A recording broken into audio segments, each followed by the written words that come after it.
નમસ્કાર ખેડૂત મિત્રો, ખેડૂત પ્રિય ચેનલમાં આપનું સ્વાગત છે। આજે તારીખ 24 ડિસેમ્બર 2023 સવારના મહત્વના હવામાન સમાચાર ચેનલમાં નવા આવો તો સબસ્ક્રાઇબ કરી લેજો। ગુજરાતમાં ભર શિયાળે ઠંડીમાં વધારા સાથે માવઠાની હવામાન વિભાગે કરી આગાહી। ગુજરાતમાં ઉત્તર પૂર્વીય ટાઢબોળ પવનો ફૂંકાતા લોકો કડકડતી ઠંડીનો ચમકારો અનુભવી રહ્યા છે। ત્યારે રાજ્યમાં ઠંડી સાથે માવઠાની હવામાન વિભાગ દ્વારા આગાહી કરવામાં આવી છે। આમ ભર શિયાળે સ્વેટર સાથે રેઇનકોટ પણ સાથે રાખવો પડે તેવી સ્થિતિ ઊભી થાય તો નવાય નહીં, કારણ કે રાજ્યમાં ઠંડી વધવાની સાથે કમોસમી વરસાદ પણ પડી શકે છે। રાજ્યના હવામાન વિભાગના ડાયરેક્ટર મનોરમા મોતીના જણાવ્યા મુજબ હાલમાં ગુજરાતમાં આવતા ઉપરી સ્તરના પવનો અરબી સમુદ્રમાં થઈને પસાર થાય છે। એને કારણે દરિયાઈ કાંઠાના વિસ્તારોમાં હળવો વરસાદ થવાની શક્યતા છે।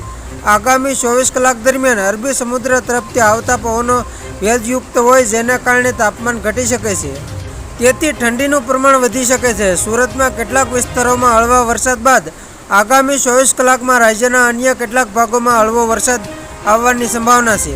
હવામાન વિભાગે આગામી 24 કલાક દરમિયાન કચ્છ અને જામનગર જિલ્લાના કેટલાક વિસ્તારોમાં હળવો વરસાદની આગાહી કરી છે। આ ઉપરાંત દક્ષિણ ગુજરાતમાં નવસારી અને વલસાડ જિલ્લાના કેટલાક વિસ્તારોમાં પણ હળવો વરસાદ વરસી શકે છે। હવામાન વિભાગની આગાહી અનુસાર સૌરાષ્ટ્ર અને કચ્છમાં વીજળીના ચમકારા સાથે હળવો વરસાદ પડી શકે છે। જો કે અમદાવાદ અને ગાંધીનગરમાં માવઠું પડવાની કોઈ આગાહી કરવામાં આવી નથી। અમદાવાદનું લઘુત્તમ તાપમાન 16.6 ડિગ્રી નોંધાયું છે, તથા ગાંધીનગરમાં 14 ડિગ્રી તાપમાન નોંધાયું હતું। હવામાન વિભાગના સૂત્રોએ જણાવ્યું હતું કે આગામી 3-4 દિવસ અમદાવાદનું તાપમાન 15 થી 17 ડિગ્રી રહેશે। ગાંધીનગરનું તાપમાન 13 થી 16 ડિગ્રી સેલ્સિયસ રહે તેવી સંભાવના છે। રાજ્યના સૌથી ઠંડા રહેતા નલિયા શહેરમાં આગામી 3-4 દિવસ દરમિયાન 11 થી 14 ડિગ્રી સેલ્સિયસ તાપમાન રહી શકે છે। કહી શકાય કે આગામી 3 દિવસમાં નલિયાનું તાપમાન 14 ડિગ્રીથી વધે એવી સંભાવના નહીવત છે। નલિયાનું તાપમાન 12.6 ડિગ્રી સેલ્સિયસ નોંધાયું હતું। આજે સૌરાષ્ટ્ર અને કચ્છમાં કમોસમી વરસાદની સંભાવના। ગુજરાતમાં આગામી 24 કલાક માવઠાની આગાહી કરવામાં આવી છે।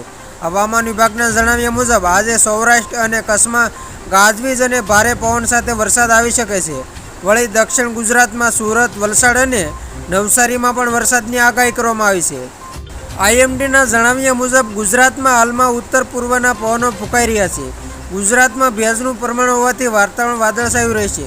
વળી સૌરાષ્ટ્ર, કચ્છ, જામનગરમાં વીજળીના કડાકા ભડાકા સાથે વરસાદની સંભાવના છે, જ્યારે દક્ષિણ ગુજરાતમાં વલસાડ અને નવસારીમાં સામાન્ય વરસાદની સંભાવના વ્યક્ત કરવામાં આવી છે। તો ખેડૂત મિત્રો, આ હતા સવારના મહત્વના હવામાન સમાચાર। ફરી વખત મળીશું નવી અપડેટ સાથે। ત્યાં સુધી જોતા રહેજો ખેડૂત પ્રિય યુટ્યુબ ચેનલ।